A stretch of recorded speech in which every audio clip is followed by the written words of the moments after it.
ভারত পাকিস্তানের উত্তেজনা এখন তুঙ্গে। ভারতে যখন সন্ত্রাসী হামলা হয়, পেহেলগামে 26 জনের মৃত্যু হয়, এরপর পাকিস্তান ভাই একদম নাকচ করে দেয় যে তারা এর সাথে জড়িত নয়। কিন্তু তারা আলাপ করতে চেয়েছিল ইন্ডিয়ার সাথে, কিন্তু সেই আলাপে যায়নি ইন্ডিয়া। তারা অ্যাটাক করে দিয়েছিল পাকিস্তানের 5-6টি শহরে। আর সেই রিটার্ন গিফটে পাকিস্তান ভারতের 15টি অঞ্চল টার্গেট করে এবং সেই 15টি অঞ্চলে তারা হামলা চালায়, যেখানে আমরা বিভিন্ন তথ্য মতে জানতে পেরেছি প্রায় 50 জন সেনা নিহত হয়েছে। আর এইসব বন্ধুরা দেখে আমরা যে একটা বিষয় স্পষ্ট ধারণা পাচ্ছি, সেটা হচ্ছে ভারত পাকিস্তান যুদ্ধের দিকে হাঁটতেছে। আর আজকে বন্ধুরা আমাদের আলোচনা হচ্ছে যে এই ভারত পাকিস্তান উত্তেজনায়, এই ভারত পাকিস্তান যুদ্ধে বিশ্ব নেতাদের অবস্থান কার কেমন হতে পারে। বন্ধুরা চলেন আজকের ভিডিওটা শুরু করা যাক। ওয়েলকাম টু দ্য নিউজ দুনিয়া। বন্ধুরা প্রথমে যদি ডোনাল্ড ট্রাম্পের কথা বলতে হয়, ডোনাল্ড ট্রাম্প আমরা দেখতে পাচ্ছি যে উনি সামাজিক যোগাযোগ মাধ্যমে বলতেছেন যে আমাদের ভারত যে অ্যাটাক করেছে পাকিস্তানে, সেই ড্রোন হামলাটা লজ্জাজনক। এবং এই কথার মাধ্যমে বন্ধুরা এটা কিন্তু স্পষ্ট যে ভারতের উপর ডোনাল্ড ট্রাম্প আসলে খুশি নন। আর উনি পাকিস্তানকেও সাপোর্ট করছেন না, ভারতকেও সাপোর্ট করছেন না, মানে এরকম কোনো কথা বলতেছেন না। উনি জাস্ট বলতেছেন দুই দেশ যাতে এটা আলাপ আলোচনার মাধ্যমে সমাধানের দিকে যায়।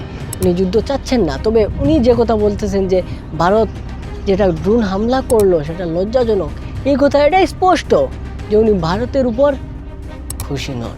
বন্ধুরা জাতিসংঘ এবং জাতিসংঘের মহাসচিব অ্যান্টোনিও গুতেরেস, উনি এবং জাতিসংঘ দুইটাই কিন্তু নিরপেক্ষ অবস্থান করতেছে।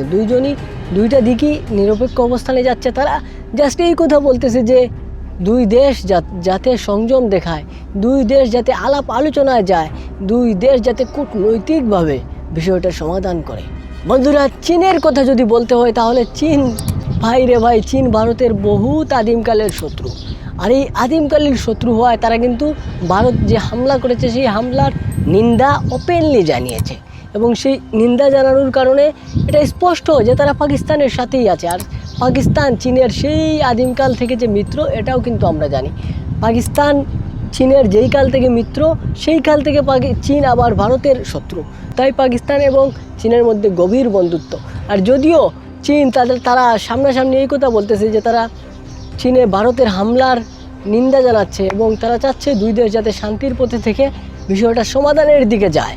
কিন্তু আসল কথা হচ্ছে ভিতরে ভিতরে তলে তলে চীন গভীর ষড়যন্ত্র করবে পাকিস্তানকে নিয়ে, কিভাবে ভারতকে টেক ডাউন করা যায়। বন্ধুরা রাশিয়া ভারতের অনেক আগের মিত্র হওয়ার পরেও কিন্তু রাশিয়া একটা নিরপেক্ষ অবস্থান নিয়েছে। তারা তাদের সামাজিক মাধ্যম কিংবা সংবাদ মাধ্যমে এইটা প্রচার করতেছে যে তারা শান্তির সাথে আছে, তারা ওয়ারের সাথে নাই। তারা ভারত এবং পাকিস্তান দুই দেশকেই শান্তি বজায় রেখে চলার জন্য অনুরোধ জানাচ্ছে। ইউরোপীয় ইউনিয়ন এবং বাকি দেশগুলো বন্ধুরা তারাও সমাধানের পথে যেতে বলতেছে, তারাও কূটনৈতিকভাবে বিষয়টা সমাধান করতে বলতেছে। তারাও এখনও কোনো পক্ষের অবস্থান নেয় নাই, কোনো পক্ষের সাথে যায় নাই। এখন বন্ধুরা প্রধান যে প্রশ্ন, আমাদের বাংলাদেশ সরকার কার সাথে আছে? বাংলাদেশ সরকার এখনও কারোর সাথে নাই ভাই, নিরপেক্ষ একটা অবস্থানে আছে এবং আমরা চাইবো বাংলাদেশ সরকার নিরপেক্ষ অবস্থানেই থাকুক। অন্যদিকে যদি শেখ হাসিনার কথা বলতে হয় ভাই, তাহলে শেখ হাসিনা সারা জীবন থেকেই ভারতের পক্ষে। এইখানে আবার আপনি আমি মত দেওয়ার মতো কিছু নাই। তো বন্ধুরা আমরা এই মুহূর্তে দেখতে পাচ্ছি যে বিশ্ব নেতারা, বিশ্বের অন্যান্য দেশগুলা, প্রায় সকল দেশই নিরপেক্ষ অবস্থান নিয়েছে এবং কিছু কিছু দেশ যারা তাদের কৌশলগত দিক দিয়ে তাদের মিত্র দেশের পাশে দাঁড়িয়েছে। তবে আমরা বন্ধুরা চাইবো শান্তি, আমরা যুদ্ধ চাই না, শান্তি চাই। আর ভারত পাকিস্তান যেন কূটনৈতিকভাবেই বিষয়টা সমাধান করে, এই আশাই করবো। আপনাদের ভিডিওটা কেমন লেগেছে অবশ্যই কমেন্টে জানিয়ে দেবেন। আজকের মতো বিদায়, দেখা হচ্ছে নেক্সট ভিডিওতে। আসসালামু আলাইকুম।